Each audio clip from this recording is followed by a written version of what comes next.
Hi guys, welcome back to my YouTube channel again. This is Jim.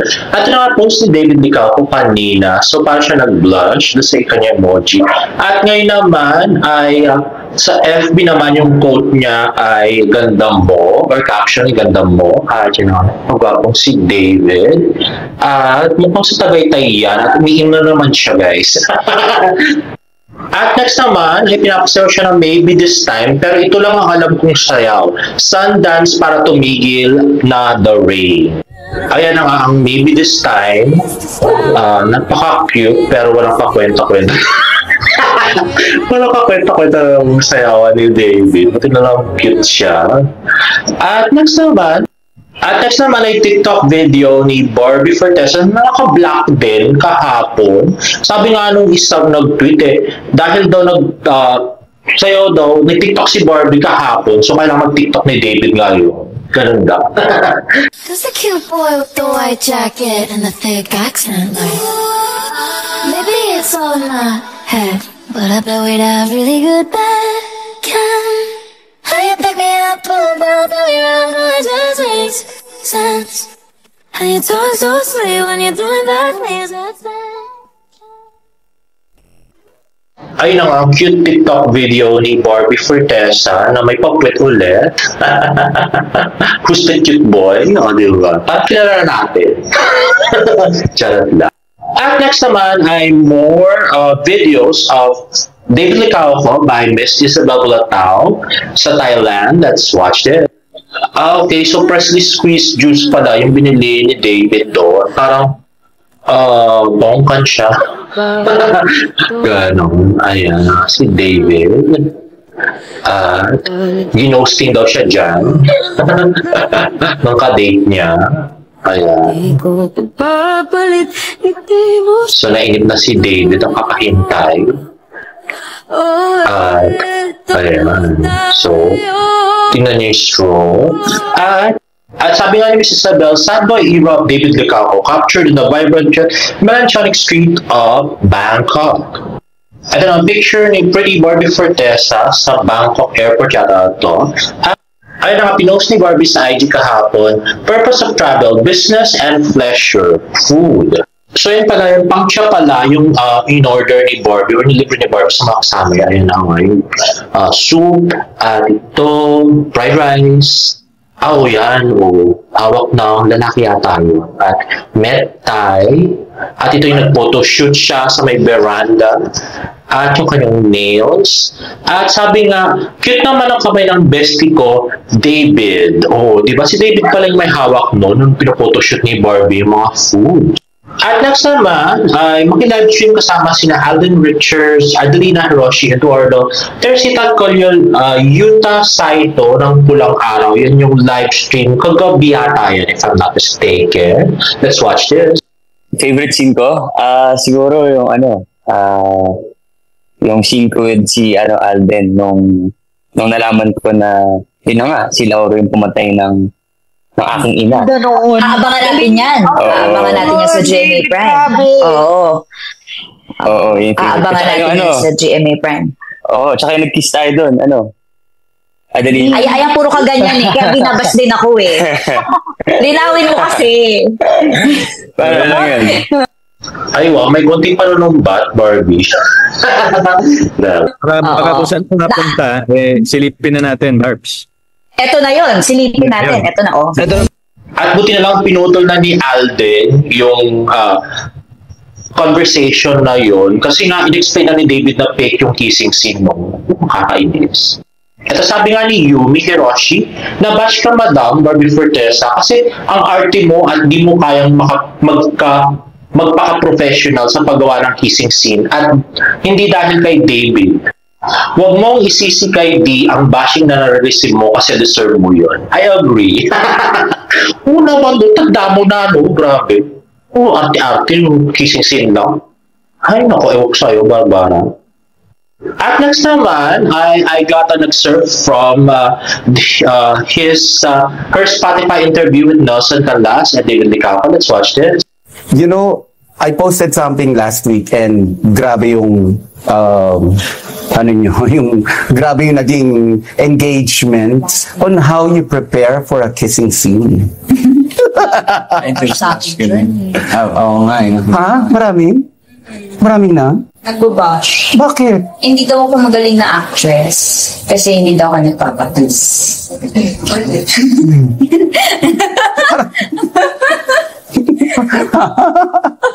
Nagulat ako doon na.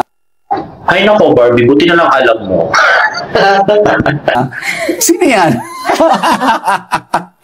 Ayun pala yung batayan, right? Oo, pero like, syempre, when I was watching it, alam ko naman na hindi tatama, di ba? Pero kilig na din, di ba?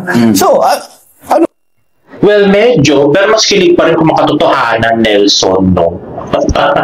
Ano gusto nyo makita, di ba? Oo, okay na yung imply, pero yung ganon ka-delicate na eksena, how do you prepare? Ay nako, Nelson, sa'yo lang naman okay. Sa aming ibang fans hindi.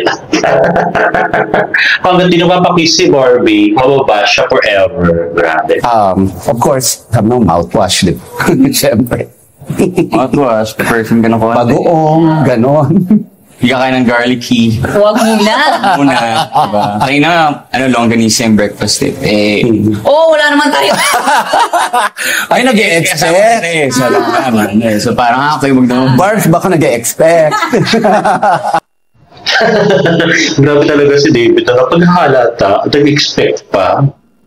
Wala lang ako pala silang kissing scene kanina. Ay, fake pala yun. Sorry. To be sure, no? To be sure. Nasa checklist mo na hindi kaya ng garlicky.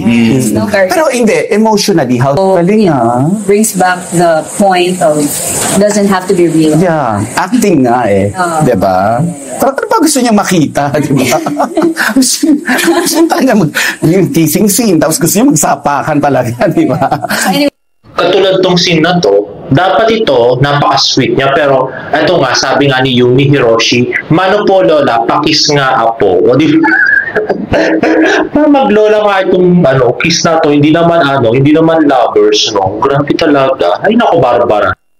Hindi niyo na mabibilog yung utak namin na okay yung mga fake kissing scene mo. No? Ay nako, ewan ko sa'yo. At ito naman post ni Miss Isabel Bulatao. Ito yung another video niya of Barda na super sweet sa Thailand. Hindi ko makalimutan, no? Ayun na. So, grabe sa air. Ayan, magkatabi sila. At yan, lumakad na. At sumakay ng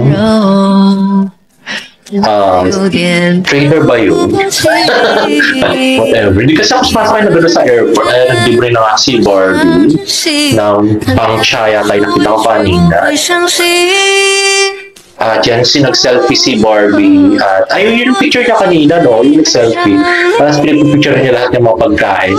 At hinawakan naman ni David yung yung parang pansit, di ba? Ayan. At tinaas-taas nga ni David para makakuha si Barbie. Kahit hindi naman kailangan taas. At yan. Bye-bye na. Bye.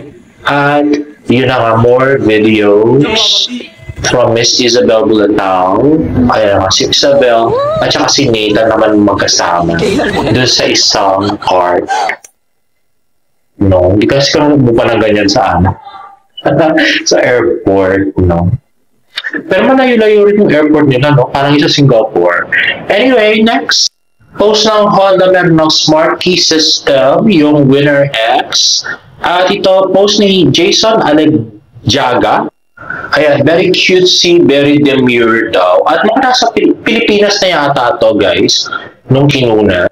At itong na nga, guys, video ni Sir Nathan at saka ni David nung papaalis sila from the Philippines sa NAIA yan. At yan na nga. Kasi Cebu Pack siya Ayun may Cebu Pack. So, NAIA yan. NAIA Terminal 1 yung nakita kong post nung isang araw dyan Ayan, busy Sir Nathan na may kausap. Napakasimple lang ni David. At ito video ni Sir Nathan Perolino na may $100. At yan, yung kasama niya si Isabel. At ayan, more videos in Thailand. Ayan na nga. Ayun sila Barbie, tsaka si David. Ayan. Uminom sila. Alam niyo naman yung mga yan. At ayan. So, ayun, the JJ Park daw. At kasama niya nga rin uminom dyan si John Rob. At ito naman yung morning na pinost nila. At ayan si David, umakit sa kanyang motorhome dressing room. Ayan, mga KitKat. Ay, mga One Piece, oh. Wow, mga toys. Ay, ang ganda. At yan yung pauwi na sila ng Pilipinas. Napaka-short lang ng pagpunta nila sa Thailand. Nakakainis. Ayan sa airplane. At next naman, at ito post ni Sir Nathan, sabi, sawadi ka. Ay yung pictures niya sa Thailand. Ayun na nga, sa harap ng Gucci. Ang cute niya, no? At ito sa bus yata. At yan yung sa KitKat store, chocolate store. Ito yung sa inuman, sa bar. At KitKat store ulit. At ito na nga, nung kasama niya si John Ra, isang orderan lang ng drink, whole night muna. At yan na nga, Gera with Colonel Yuta Saito na post ni Mir. And there you have it, guys. If you like this video, please give it a thumbs up and please subscribe to my YouTube channel for more about the updates. See you in my next vlog. Bye!